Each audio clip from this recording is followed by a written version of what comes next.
남들이 가족 여행을 가면 재미없으니까 집에 있으면서 기념품 챙기는 것도 잊지 마세요. 가지고 계신다면 저를 위해 사셔도 됩니다. 전화 너머로 시어머니의 승리의 목소리가 들립니다.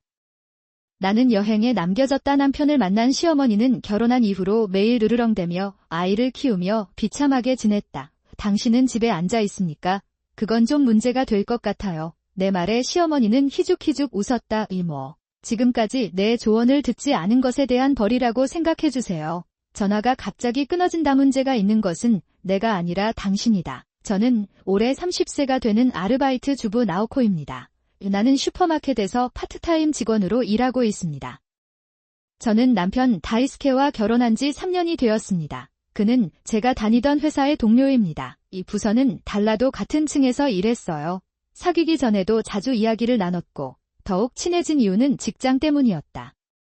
연말 파티야 부서를 초월한 술자리에서 우연히 다이스케 옆에 앉게 되었습니다. 우리는 원래 친한 친구였습니다. 그 사람이 친절해서 우리는 평소처럼 이야기를 나눴어요. 다이스케는 도중에 화장실에 갔고 나는 그 옆에 잠시 앉아 즐겁게 놀고 있는 일행에 대해 이야기를 나누었다. 듣고 있었다. 그러자 술에 취한 술집 사장님이 다가와서 술을 더 마시라고 하더군요. 돌아다니면서 설명해보세요. 저는 상사가 끈질기고 제가 할 일이 별로 없었기 때문에 이 문제를 어떻게 처리해야 할지 몰랐습니다. 기회하지 못한다면. 화장실에 서 있던 다이스케가 막 돌아와서 나와 그의 상사를 번갈아 쳐다봤다. 내가 그를 보자마자 그는 내 상사의 양쪽 어깨에 부드럽게 손을 얹고 나를 다른 테이블로 데려갔습니다. 5분 쉴되었습니다. 잠시 후 다이스케는 혼자 자리로 돌아와 자신의 음주 버릇이 좋지 않다고 말했습니다. 강했어요. 그때부터 나는 다이스케를 이성으로 생각하기 시작했습니다. 마음을 고백하고 연애를 시작했어요. 그 후 우리의 관계는 순조롭게 진행되었고 3년 전 우리는 결혼했습니다. 우리에게는 자녀가 없지만 남편이 있습니다. 아내와의 관계는 좋습니다. 그래서 알찬 결혼 생활을 하고 있는데 걱정되는 게 하나 있어요. 나와 함께 살고 있는 시어머니 이야기다. 아내와 저는 현재 시댁에서 살고 있습니다. 처음 결혼했을 때 다이스케와 저는 아파트에 살았습니다. 제가 거기 살고 있었는데 옆방에 불이 났는데 불을 끄려면 물을 써야 했어요. 우리가 살고 있던 방도 물에 잠겼습니다. 그다지 좋지는 않았지만 우리는 그 안에서 살아갈 수 있었습니다. 회복될 때까지 어딘가로 대피해야 하는데 갑작스러운 일이라 어떻게 해야 할지 고민하고 있었습니다. 슬퍼하는 동안 나는 다이스케의 어머니를 보았다. 남편과 나는 그의 말을 받아들이고 시댁 식구들에게 함께 살자고 요청했다. 나는 그녀가 집에서 나와 함께 살도록 하기로 결정했습니다. 그때까지는 너무 감사했어요. 문제는 동거하고 나서부터 시작됐어요. 그때까지만 해도 비꼬는 소리가 좀 있었는데 시어머니가 다이스케 이야기를 하더군요. 왜 나는 그녀를 너무 사랑하기 때문에 어쩔 수 없다고 확신했습니다. 그러나 동거를 시작하면서 그의 비꼬는 말은 점점 더 심해졌다. 예를 들어 어느 휴일 불을 다 피운 뒤 거실에서 커피를 마시고 있었습니다. 외출 중이던 시어머니가 집에 오셨다. 내가 집 안을 뛰어다니는데 그 사람이 불타오르네. 꼬마야 같은 말을 하더군요. 너무 복잡해요. 시간을 내어 돈을 벌어준 남편에게 감사하는 마음으로 더 조심스럽게 하세요. 아내이기 때문에 남편을 제대로 보살펴야 합니다. 이런 짓도 못하면 아내 자격이 없습니다. 마음이 안 좋아 떠나겠습니다. 지금 해보세요. 솔직히 다시 시작된 줄 알았습니다. 비슷한 말이 거의 매일 나왔다. 이다 결국 그는 우리가 함께 살도록 허락했습니다. 노하의 시어머니는 다시 다이스케와 함께 살고 있다. 그냥 내가 원해서 그랬던 것 같고 아내의 존재가 방해가 될 뿐인 것 같아요. 엄마, 아이를 너무 비난하지 마세요. 엄마 말이 사실이에요. 그래도 이따 어느 쪽이든 다이스케가 아르바이트를 한다고 해서 불을 피하는 것은 좋은 생각이 아닙니다. 나는 종종 시어머니 편을 든다. 생모를 모시는 것이 나쁜 것은 아니지만 아내를 조금이라도 보호해 주어야 합니다. 그럴 수 있으면 좋겠어요. 애초에 불을 방치할 생각은 없습니다. 그는 일주일에 4일을 일하면서도 사인의 집안일을 한 번도 거른 적이 없었다. 기분이 좋지 않을 때도 마찬가지다. 반면 시어머니는 전업주부임에도 불구하고 거의 매일 저와 놀아주십니다. 우리는 동거를 시작했습니다. 그 이후로 나는 시어머니가 집안일을 하는 모습을 한 번도 본 적이 없습니다. 하지만 동거를 하고 있기 때문에 그 사람 앞에서 불평할 수가 없어요. 환경 때문에 그냥 참았습니다. 어느 날 다이스케는 갑자기 우리에게 함께 여행을 가자고 제안했다. 다음 달쯤엔 온천에 안 갈 거예요. 반미래 기간이 끝나고 유급 휴가를 가야 해요. 괜찮아 수고스럽게 복용할 예정이라면 어딘가에서 잠시 쉬어가는 시간을 보내고 싶습니다. 아마도 다음 달에는 온천이 될 것 같습니다. 그럼 아직 교대를 요청하지 않았습니다. 원하시면 언제든지 쉬시면 됩니다. 이후 다양한 논의를 거쳐 다음 달 중순에나 1박 2일 온천 여행을 가기로 했어요. 평일에 갈 예정이라 사람이 많을 것 같아요. 군더더기 없이 조용하고 편안한 시간을 보내실 수 있습니다. 나는 설렘을 억누르지 못하고 시간이 날 때마다 여행지 정보를 수집하곤 했다. 내가 막 숙소를 예약하려던 참에 시어머니가 화를 냈다. 나는 거기에 없는 말을 하기 시작했습니다. 다이스케랑 여행 간다고 들었어 꼬마야. 왜 조용히 있었나요? 솔직히 시어머니가 아셨을 때 같이 가겠다고 했어요. 나올 수도 있을 것 같았기 때문에 하지만 차마 그런 말을 할 수가 없었고 그 자리에 서 있는 시어머니는 충격을 받은 표정이었습니다. 나는 과장된 한숨을 내쉬었다. 그리고 나는 내가 생각한 것을 정확하게 말했습니다. 다음 달은 정확히 나와 아버지의 결혼 기념일입니다. 기따 축하하기 위해 가족과 함께 여행을 가고 싶다고 들었습니다. 나는 호화로운 펜션을 원한다. 시어머니는 연도를 바꾸지 않고 가고 싶다고 투덜대기 시작했다. 물론 시어머니와 함께 여행도 갔다. 난 절대 가고 싶지 않아 뭐. 이번에는 다이스케랑 같이 갈 생각이니까 다음에 뵙죠. 당신은 가고 싶습니까? 나는 가능한 한 많은 정보를 가지고 대답했지만 시어머니는 꿈쩍도 하지 않으셨다. 다음에 해도 소용없어요. 결혼기념일이라 두 분께 선물로 드릴게요. 그럴 수 있었으면 좋겠어. 그런 말이 내 입에서 나오려는 순간 다이스케가 퇴근하여 집으로 돌아왔다. 다이스케, 잘 돌아왔어. 방금 당신의 아이와 함께 여행하는 것에 대해 이야기하고 있었습니다. 아, 기대된다. 시어머니는 갈 준비를 하고 자신이 하고 싶은 일에 대해 이야기하기 시작했고 다이스케는 시어머니에 대해 이야기했다. 동의하다. 여행 이야기가 어디서 새어나갔는지 궁금해지고 이대로라면 다이스케는 시어머니를 찾아갔다. 모르겠어요. 다이스케는 내 자세를 알아채고 조금 당황한 표정을 지었다. 우리 어머니도 그랬다. 나는 그것을 기대하고 있다. 다음에 또 같이 여행 가자. 온 가족이 함께 가면 더 즐겁습니다. 카라사 다이스케는 이미 네 사람이 함께 여행하기로 결정한 것 같았다. 그러다가 늘 허공처럼 가냘픈 시아버지가 찾아온다. 나는 여행을 기대하고 있어서 우리 넷이서 여행을 가는 것을 거절했다. 사라졌어. 알겠습니다. 다음에는 꼭 같이 가겠습니다. 다이스케는 꺼려하지만 나에게는 친절합니다. 안도한 표정을 보였다. 말도 안 되는 일이지만 이렇게 되면 어쩔 수 없잖아요. 적어도 저는 거기에 가고 싶어요. 먹고 싶은 관광지와 현지 맛집은 내 희망사항에 따라 결정됩니다. 나는 그렇게 생각한다. 숙소 예약과 관광 일정 모두 제가 하기로 했어요. 시어머니도 그렇게 말씀하셨어요. 미리 준비하는 걸 안 좋아해서 쉽게 소원이 이루어졌죠. 여행 당일에는 갈아입을 옷을 포함한 모든 소지품을 전날 가방에 넣어 준비하세요. 그래서 출발 시간 1시간 전에 일어났어요. 아침을 여유롭게 먹고 집을 나서려던 중 알람시계 소리가 들렸다. 나는 잠에서 깨어나 그 자리에서 쭉 뻗었다. 바로 다이스케입니다. 그러다가 내 옆에서 자고 있어야 할 다이스케가 없었다는 것을 깨달았다. 이미 일어나서 준비하고 있는 줄 알고 거실로 향했지만 데이수키는 빙에서 찾을 수 없습니다. 게다가 다이스케는 화장실에도 부엌 문에도 없었다. 시어머니와 시아버지도 모두 사라졌습니다. 기분이 좋지 않아 다이스케의 스마트폰에 전화를 걸었습니다. 그런데 전화가 연결되지 않더군요. 그러다가 시어머니 스마트폰으로 전화를 걸었더니 바로 응답이 오더군요. 있었다. 안녕 꼬마야. 무슨 일이야? 다이스케는 지금 운전 중이어서 나갈 수 없습니다. 운전하는 동안 세 사람 모두 어디 있느냐고 물었을 때 시어머니는 이를 숨기지 않았습니다. 나는 마치 그런 식으로 대답했다. 이미 결정됐죠. 우리는 3인 가족으로 여행 중입니다. 가족 여행에 다른 사람들이 있다는 것은 재미있습니다. 그래서 집에 있는 거야. 기억나시면 기념품 사주시면 됩니다. 전화 너머로 들려오는 시어머니의 의기양양한 목소리가 들려요. 당신은 집에 앉아 있습니까? 그건 좀 문제가 될 것 같아요.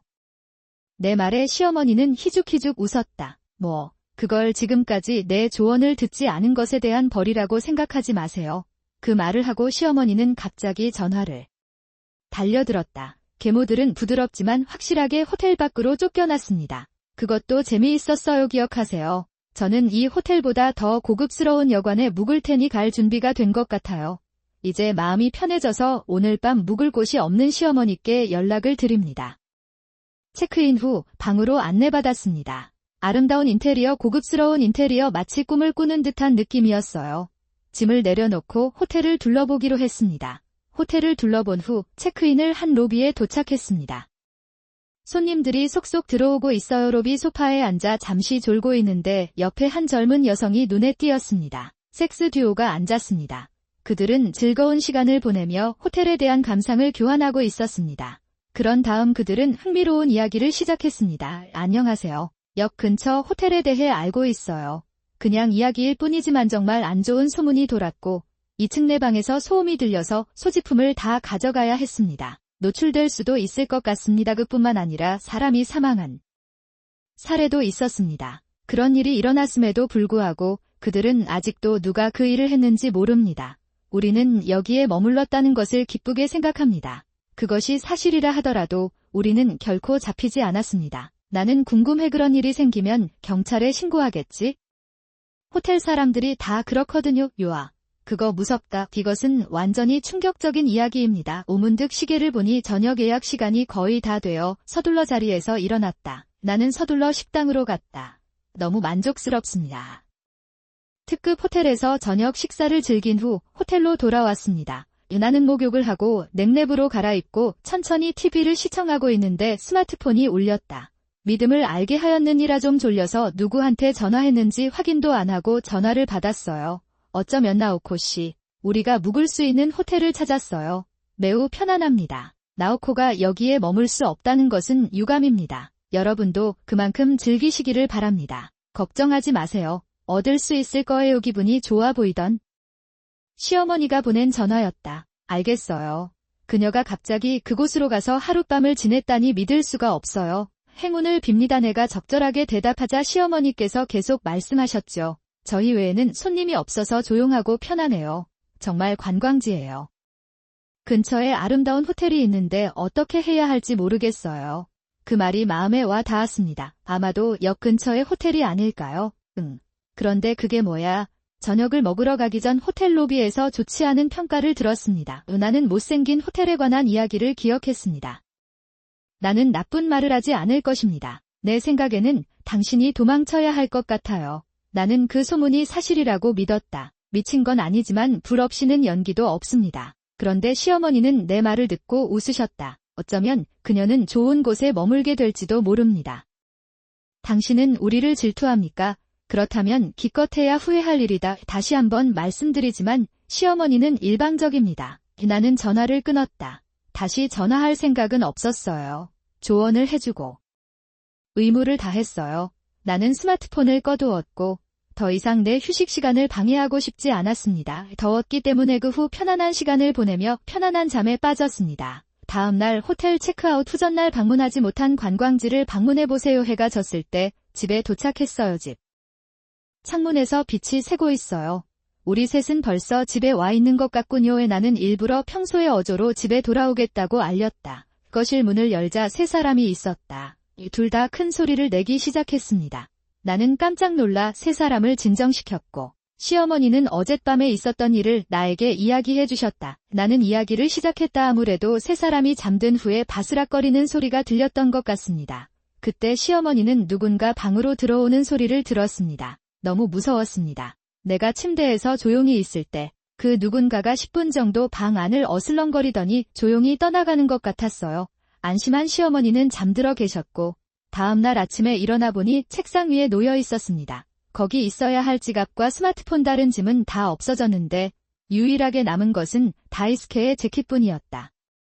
내가 가지고 있는 것이라고는 안쪽 주머니에 들어있던 동전 지갑과 열쇠 케이스뿐이었습니다. 당황해서 호텔 직원에게 항의했지만 숙박비만 내라고 했고 경찰이 멈췄습니다. 나는 경찰에 전화하지도 않았습니다. 고민에 빠진 세 사람은 다이스케가 가지고 있던 동전을 이용해 공중전화로 전화를 걸었다. 그들은 근처에 산다에 나는 친척들에게 전화를 걸어 도움을 요청했습니다. 다행히 친척들이 바로 와서 호텔 숙박비를 지불해 주었습니다. 어쨌든 그는 돌아왔다. 그리고 결국 곧 경찰에 가서 신고하겠다고 했고 그것이 그의 분노의 시작이었다. 나를 마주하고 있었다. 애초에 좀 더 진지하게 도망치라고 했다면 이런 상황까지는 안 왔을 텐데, 그런데 맞아 이번 사건은 그런 질문을 해도 당신에게도 책임이 있어요. 시어머니가 나를 떠나 여행을 떠나야 한다면 내가 솔직하게 이런 일이 일어나서는 안 된다고 말하자 다이스케는 목소리를 높였다. 시끄러운 아내 때문에 너무 자만하지 마십시오. 나는 이혼한다. 나는 당신과 함께 살 수 없습니다. 나는 너무 놀라서 아무 말도 할 수 없었다. 나는 조용히 부부의 침실로 가서 캐비닛에서 무언가를 꺼냈다. 거실에 있는 다이스케에게 보여주세요. 이혼, 괜찮습니다. 겁에 질린 아내를 보호하지 않는 남편은 필요하지 않습니다. 다이스케의 얼굴이 창백해졌다. 내가 꺼낸 것은 이혼 서류였다. 언젠가 이런 날이 올 것이라고 준비하고 있었지만 받아들일 줄은 꿈에도 몰랐습니다. 그렇게 생각하지 않았나요? 다이스케는 당황합니다. 그는 그것에 대해 좀 더 생각해야 합니다. 그러자 시어머니는 다행이라고 생각하고 다이스케에게 이혼을 촉구하기 시작했고, 그런 끔찍한 아내를 빨리 버렸습니다. 말하다 다이스케는 그의 어머니가 그를 위해 새로운 사람을 찾아줄 것이기 때문에 다시는 시어머니의 말을 거역할 수 없을 것이다. 결국 나는 이혼 서류를 작성했다. 그럼 안녕. 사랑하는 가족과 함께 행복하게 살아주세요. 그 자리에서 쓰러진 다이스케를 무시한 채 집을 나섰다. 그 후 저는 이혼 소송을 제기했고 이혼은 성공적으로 마무리되었습니다. 그 이후로 다이스케는 저에게 후회되는 점을 거듭 물었습니다. 나는 다시 만나야 한다는 심각한 압력을 받았지만 물론 모든 것을 무시했습니다. 앞으로는 나오코를 지켜주겠다고 했지만 이제는 너무 늦었고 반면에 시어머니는 악랄하다 악한 나를 없앨 수 있어서 한동안 행복했던 것 같아요. 하지만 그것은 오래가지 못했는데 두 사람이 이혼하고 동거도 끝났다는 사실이 이웃들에게 알려지자 원인을 찾고 있었는데 험담을 좋아하는 사람이 어쩐지 시어머니의 아내에 대해 알게 된 것 같고 그 사람 성격이 나쁜 것 같아요. 주변 사람들에게 등을 찔리기 시작했어요. 다이스케에게는 더 이상 아내를 찾을 희망이 없는 것 같습니다. 고향으로 돌아와 친구에게 제 소개를 했습니다. 도움을 받아 재취업할 수 있었습니다. 이제 결혼할 시기가 되어서 당분간은 혼자 있는 시간을 즐겨볼까 합니다. 당신은 돈도 못 벌고 쓸모없는 사람이군요. 정말 무능한 사람을 데리고 여행을 갈 것 같아요. 아니면 당신은 꿈을 꾸는 것이 아닙니다. 당신은 단지 나에게 너무 안전하려고 노력하고 있습니다. 그건 유리는 뒤에서 끊임없이 지켜보고 있어 긴장을 풀 수가 없습니다. 그녀는 지적만 할 뿐 도움이 되지 않습니다. 하얏도로 만든 된장국을 맛보니 다이스케는 그것을 싱크대에 던졌습니다. 소중한 가족에게 이렇게 맛없는 음식을 먹게 할 수는 없습니다. 당신은 정말 내 기대 이상이에요.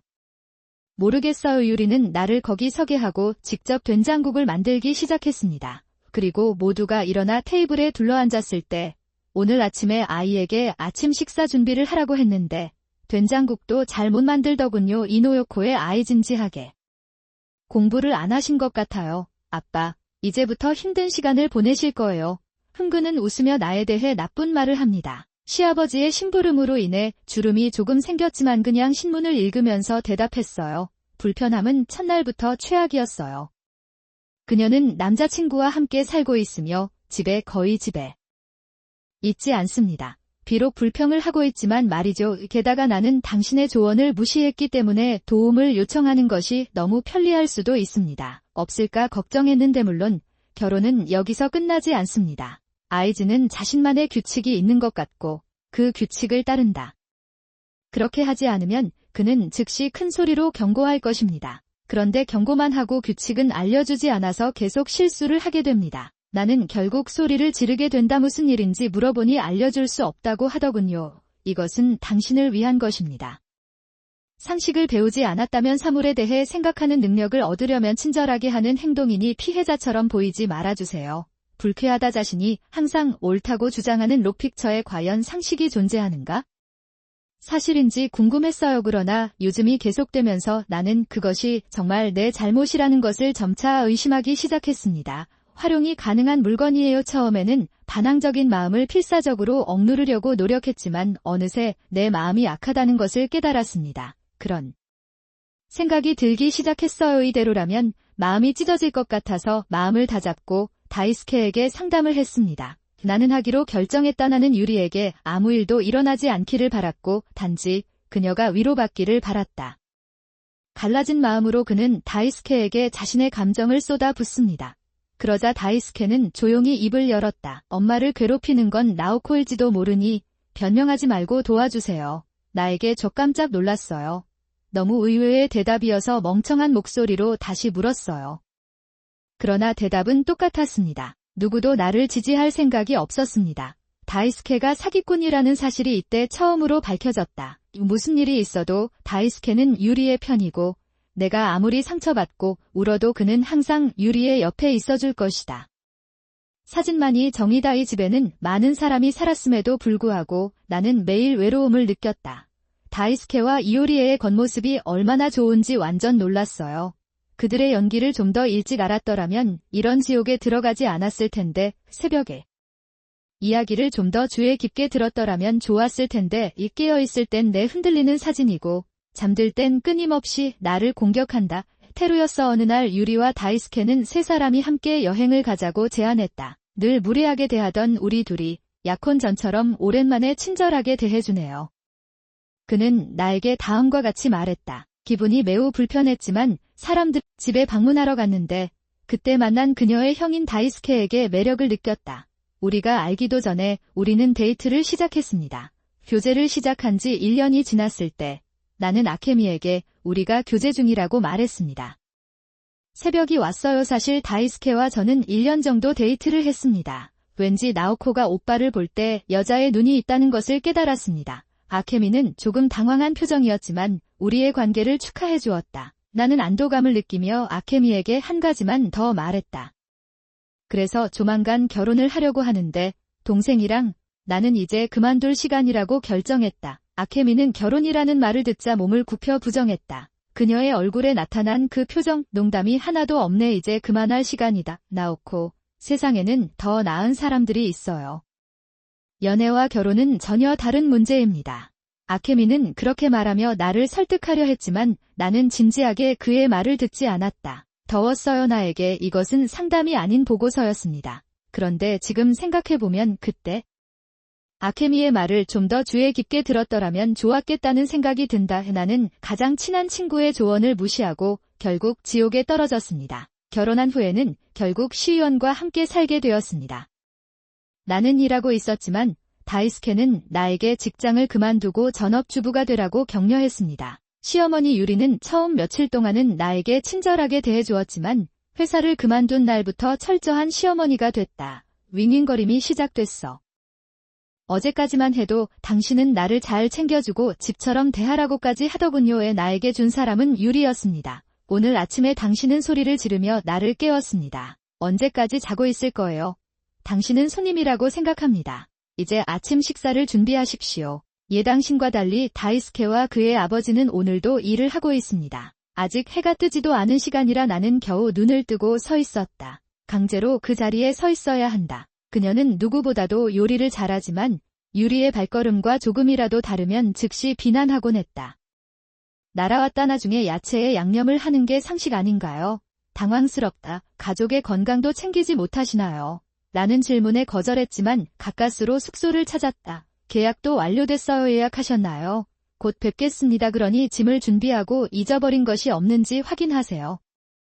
요리는 나에게 어떤 예도 제시하지 않고 지시만 했습니다. 그러다 다음 주 여행이 예정된 날, 아케미는 우연히 친정으로 돌아왔다. 그것은 오랫동안 헤어졌던 친구와 다시 만나 기뻤을 때 아케미는 내 얼굴을 보고 조금 놀란 표정을 지었다. 그것은 그날 밤, 나도 아케미의 방에서 자기로 결정했다. 어떤 재미있는 이야기를 나눌지 기대가 되었지만 아케미의 표정은 부풀어 오르지 않았습니다. 그것은 무슨 일이야? 뭔가 걱정됐나요? 아니, 얼굴도 보고 있는 거야.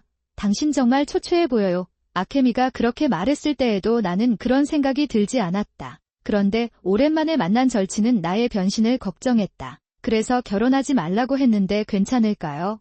그들은 나에게 가혹한 말을 했습니다. 아니요. 아케미의 친절한 말에 나는 혼란스러웠다. 오랫동안 심한 학대를 당해왔기 때문에 무슨 대답을 해야 할지 몰랐습니다. 준혜가 할 수 있는 일은 조용히 우는 것뿐이었다. 나의 아픔을 알아차린 아케미는 조용히 나를 위로했다. 안녕.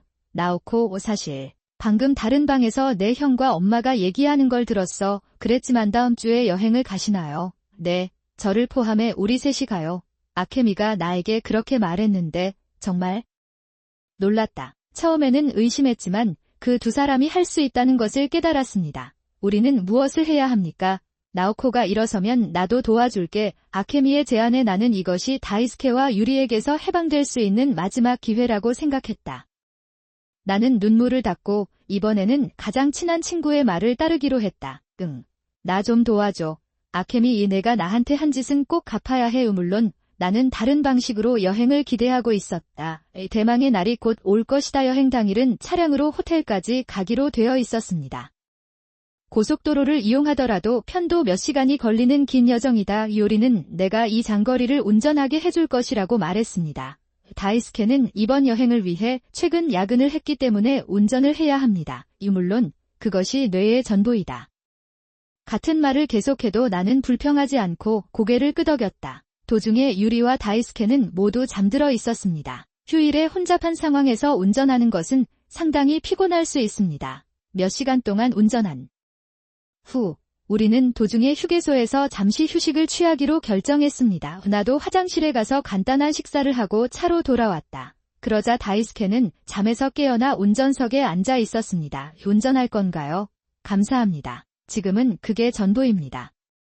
다이스케는 창밖으로 크게 웃으며 나에게 그렇게 말했다. 나는 당신이 집에 앉아 많은 일을 할 수 없을 때 호텔에 묵을 돈이 없습니다. 여기서부터 안심하고 걸어서 집에 갈 수 있도록 이미 예약을 2명으로 변경했습니다. 그는 차에 시동을 걸기 전에 내가 논쟁할 때까지 기다리지도 않았습니다. 정차할 기미도 없이 휴게소를 벗어났습니다. 나는 거기 서서 내 안에 솟아오르는 감정을 억누르려고 최선을 다했다. 어떤 분이 저를 부르셨어요. 그분이 제 얼굴을 보고 깜짝 놀랐어요. 얼굴에 피어오르며 웃던 미소를 주체할 수 없었기 때문이다. 몇 시간 후 아무것도 모르는 다이스케와 유리에는 예약한 호텔에 도착했다. 입구에서 예약을 확인하고 있었어요. 다이스케님 이름으로 예약하시는 건가요? 네, 저번에 인원수가 바뀌었어요. 다이스케는 자신만만하게 행동했고 카운터의 여자는 고개를 옆으로 기울이며 대답했다. 다이스케 씨는 이후 취소를 받았는데 뭐죠? 입구에서 들려오는 목소리에 주변 손님들이 뒤를 돌았다. 그럼에도 불구하고 소란을 피우고 있는 두 사람에게 세 사람이 다가왔다. 아스미의 남자친구인 아세미와 나였다. 여나오코가 왜 여기 있어? 다이스케는 놀라지 않을 수 없었다. 다이스케에게 휴게소에 버려진 후아케미의 남자친구가 그녀에게 전화를 걸었다. 어젯밤 아스미로부터 나를 휴게소에 혼자 남겨둘 계획이라는 소식을 들었습니다. 그는 데이수키와 요리가 라고 말하게 할 계획을 고안했습니다. 사실 제가 이번에 예약한 호텔의 지배인은 아케미의 남자친구였습니다. 남자친구를 통해 예약을 취소하고 버려질 뻔한 서비스 지역에 있었습니다. 나는 에키미와 그녀의 남자친구에게 먼저 나를 기다리게 했다. 그리고 나는 주도권을 잡고 여기서 기다렸습니다. 바보 같은 소리 하지 마세요. 어머니께 받은 은혜를 갚을 계획이신가요? 호이, 바보 같은 소리 하지 마세요. 내가 겪은 모든 일은 고통스러웠다. 이 일을 더 빨리 했어야 했는데. 나는 분노에 차 있는 다이스케와 유리에게 다가가서 준비한 이혼 서류를 건넸다. 이혼, 더 이상 당신 같은 사람과 함께 있는 것을 권할 수 없습니다. 누군가와 함께 식사하고 싶다면 다른 사람에게 가십시오. 다이스케는 분노하여 주먹을 치켜 올렸다. 아케미의 남자친구가 그것을 잡고 조용히 다이스케를 위협한다. 제 호텔 앞에서 불쌍해하지 마세요. 경비실에 전화할게요. 한번 시도해보세요. 우리는 아케미의 가족이에요. 그녀의 가족을 안다면 그녀를 그렇게 가혹하게 흉내낼 수는 없을 것이라고 생각했을 것입니다. 그 후에도 다이스케와 유리는 계속 소란을 피우고 아케미의 남자친구는 무자비하게 경비원에게 전화를 걸었다. 여전히 진정할 수 없었던 두 사람은 마지못해 경찰에 신고해 그들을 연행하기로 결정했습니다. 당연히 두 사람은 경찰서에서 좁혀져 여행도 하지 못한 채 집으로 돌아왔다. 거기에는 시아버지의 어린아이가 기다리고 있었습니다. 여러분, 늦었어요. 늘 무표정하고 말수도 적었던 어린아이가 악마처럼 서 있었다. 아케미와 나는 유리에에게서 어린아이에게 미리 결혼증명서를 건넸다. 분명히 그는 어린아이들이 여성 간의 관계에 개입해서는 안 된다고 믿었습니다. 저는 유리 씨의 행동이 심각했던 점을 반성하고 있었고 죄송했습니다. 좀 더 신경 썼더라면 좋았을 텐데. 나는 아이가 깊이 고개를 숙이는 것과 더불어 한 가지 정보를 더 주었다. 그것이 업데이트 사무실에 의뢰한 유리와 다이스케의 조사 결과다. 유리는 나에게 집안일을 맡기기 시작한 이후로 낮에도 집을 자주 열어준다. 그것은 되었다. 게다가 나이에 비해 젊어 보이기도 했다. 다이스케도 야근을 더 해야 한다고 하는데 가끔 기억나지 않는 향수 냄새가 날 때도 있다. 가끔 그런 일이 일어났어요. 복수할 생각이라면 철저하게 하겠구나라는 생각으로 업데이트 사무실에 상담을 했습니다.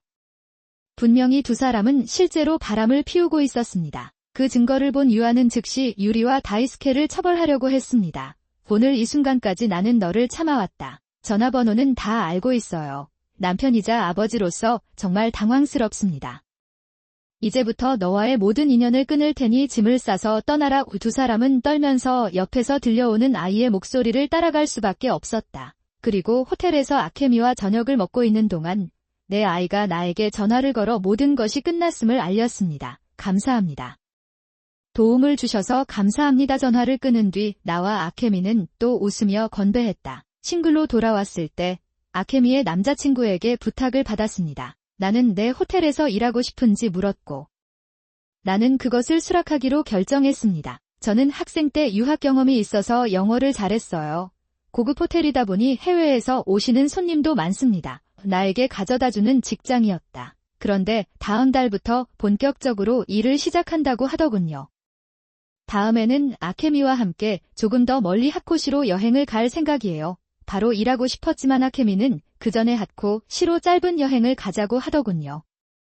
조금 떨어져 있지만 유명한 신사와 파워 스포츠이 있는 것 같습니다. 지금 가는 게 좋겠다고 생각했는데 아케미가 그렇게 말했으니까 가봐야 할 것 같아요. 라이어 하이는 데이수키와 요시의 의사 비용으로 비용을 충당할 계획입니다. 그 두 사람한테 받은 돈을 영원히 간직하고 싶지 않으니 딱이네요. 좋은 활용이 되겠네요. 요즘은 꽤 작고 낡은 아파트에서 두 사람이 함께 살고 있는 것 같지만 흥미롭다. 맛이 없어요. 그게 내 옛날 이야기의 전부야. 오늘은 여행 계획을 세우기 위해 아케미와 함께 저녁을 먹으러 갈 계획이다. 거울에 비친 밝은 표정의 내 모습을